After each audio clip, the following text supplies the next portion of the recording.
Hey guys, part 2 of the build. Some of the things I don't like about it, of course, are the way these arms mount or pivot. Once you get all that figured out, it's not bad.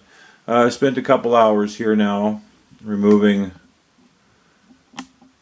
the one from the V1, all the internals. That didn't go too bad.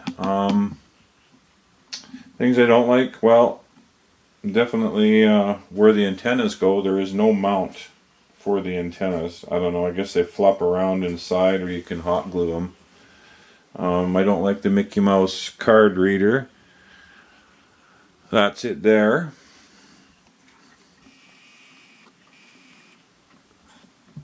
As you can see,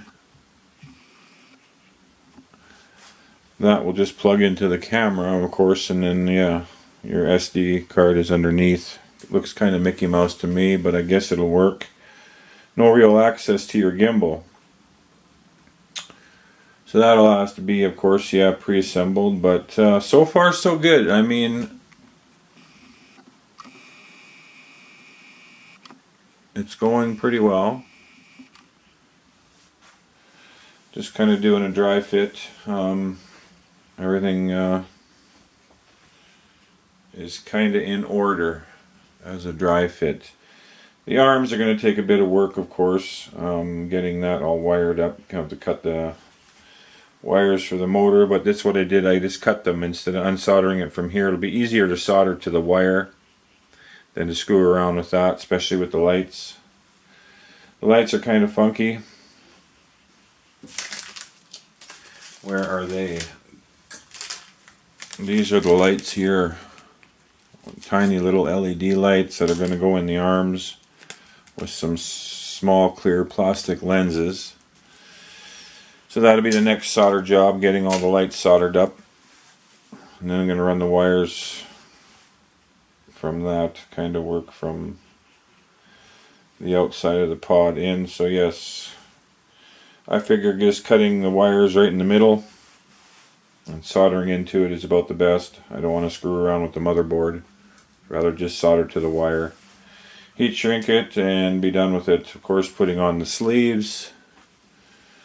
All that good stuff. So yeah, the major part of the work. But the hard part is it looks like things are going to have to be pre-assembled inside and then run the wire, and then this has to be put into place, and then the back piece and la da da, and then the board and all this. So yes, a little bit of figuring out yet to do, and a little more MacGyvering and whatnot. No instructions, so just kind of winging it right now. Any other qualms? Like I say, you know, I kind of like the gimbal design, but after you look at it or whatever, everything goes up inside the shell. GPS is in here.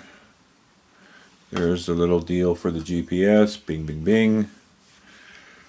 Here's the camera mount. But like I say, once you get, you know, the mount on there, everything has to be pre-assembled before you put it on, I guess. And then it's kind of a nightmare. And then you got to kind of work that camera down into there and hook it all up.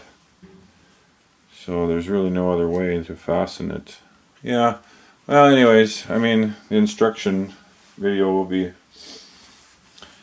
probably at least give you a good hands-on idea.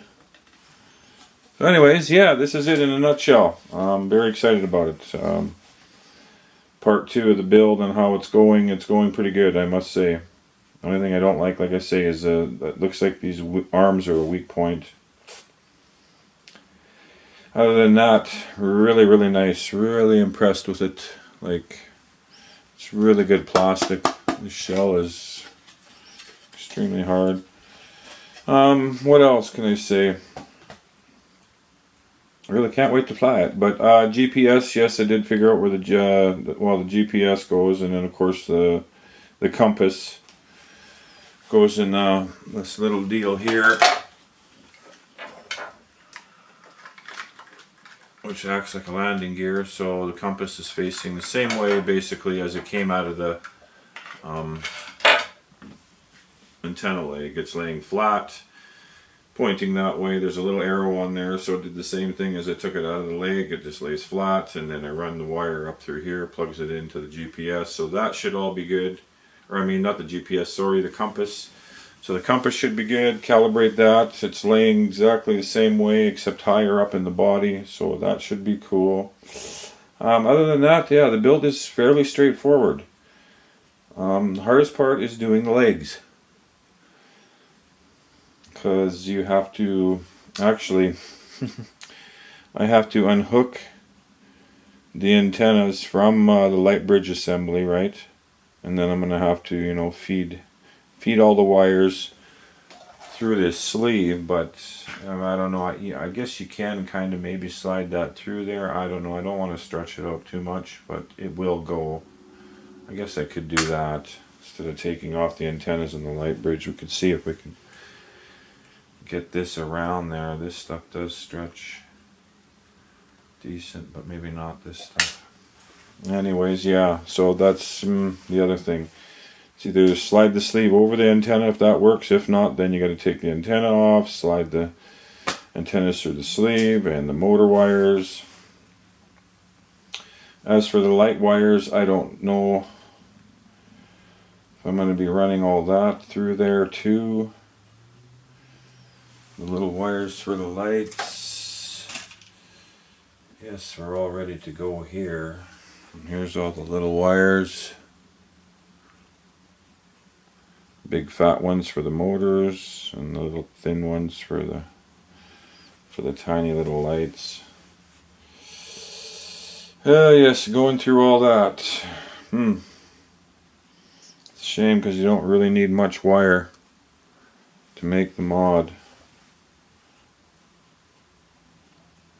So, but yeah, everything's going to be cut in the middle so I can run out and just solder to the wires. It's just easier, I think, that way, and quicker. So yeah, that's the next phase. Running all the wires in the arms, and then getting the arms attached to the body. And then install the camera. So 2, maybe 4 hours more work, something like that. Not bad for a build. Everything else seems to work good. Of course, you're going to use the battery tray from the inside the quadcopter. You're going to use your VPS and all that on the bottom. That's about it as far as that goes. So yeah, part 2 of the build, the big mess. Yeah.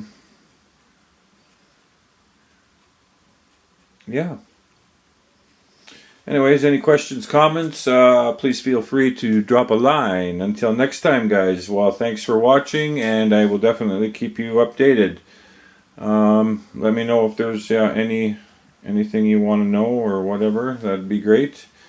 Until next time, guys, thanks for watching. Please fly high, fly safe, and fly hard.